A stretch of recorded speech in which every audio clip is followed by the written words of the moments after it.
زندگی کیسے گزارنی ہے۔ میرے نبی کی زندگی کا دوسرا رخ کہ بطور انسان زندگی کیسے گزارنی ہے، مرد عورت ہے، زندگی کیسے گزارنی ہے۔ پہلا رشتہ جو قائم ہوا دنیا میں وہ ہے خامد اور بیوی، حضرت آدم اور حوا کا نکاح ہوا۔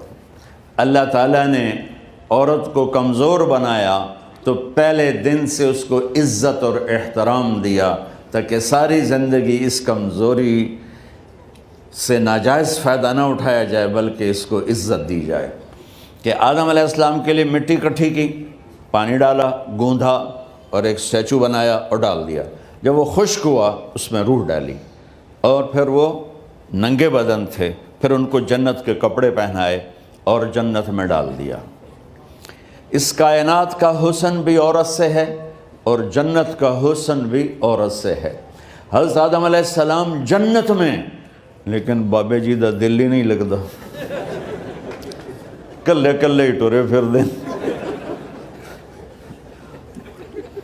اب اللہ نے عورت کو بنانے کا ارادہ کیا تو اللہ ایک ڈھیر مٹی کا اکٹھا کر کے عورت کے لیے بھی بنا دیتا اور اس کا اسٹیچو بنا دیتا اور اس کو خشک ہونے دیتا، پھر اس میں روح ڈالتا، پھر اس کو کپڑے پہناتا۔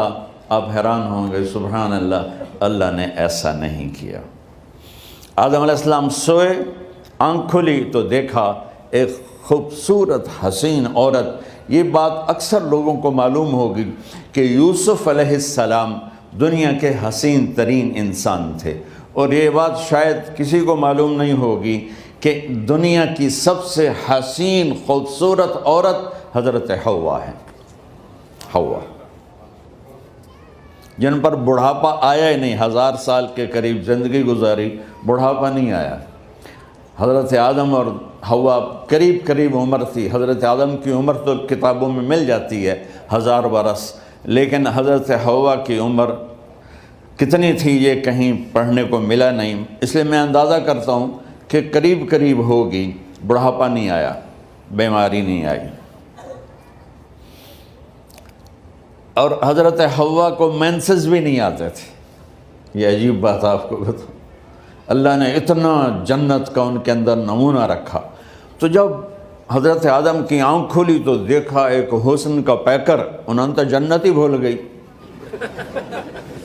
کہنے لگے یا اللہ ہن دل ٹھریا جا کے،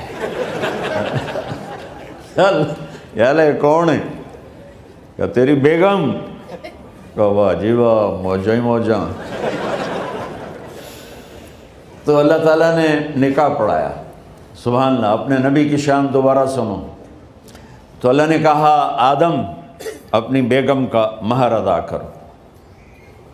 تو وہ پوچھنے لگے کیا مہر ہے؟ دیکھو ایک بات سنو، مہر کسی کی بیٹی کی قیمت نہیں ہوتی۔ $1 ہو یا $1 ٹریلین ہو، بیٹی کی کوئی قیمت نہیں ہوتی۔ یہ ایک نشان ہے کہ اس بچی پر اب یہ جو خامد ہے وہ موت تک خرچہ اس کے ذمہ ہے، بیوی کے ذمہ خرچہ نہیں ہے۔ خامد کما کے لائے گا اور اپنی بیگم کو کھلائے گا، اور بیوی گھر کی ذمہ داری نبھائے گی۔ تو خیر وہ الگ بات چلی جائے گی۔ اللہ تعالیٰ نے کہا کہ مہر ادا کرو۔ کہا جی کیا مہر ہے؟ تو میرے اللہ نے کہا تیری نسل میں میرا آخری نبی آئے گا، اس پہ ایک دفعہ درود پڑھ دے، یہ مہر ہے۔ اچھا، شروع دن سے ہے کہ میں نے قبول کیا۔ قبول کیا کا مطلب ہے کہ میں اس لڑکی کو قبول کر رہا ہوں، اس کی کمیوں کے ساتھ بھی خوبیوں کے ساتھ بھی۔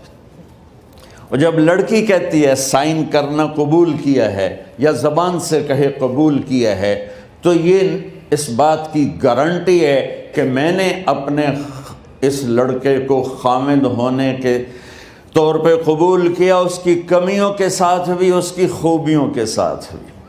اور جو ہی شادی ہو کر ڈولی سسرال کے گھر جاتی ہے تو ٹیسٹ شروع ہو جاتا ہے، کی کر دیے، باندھی کے میں، اٹھیں دی کے میں، بول دی کے میں۔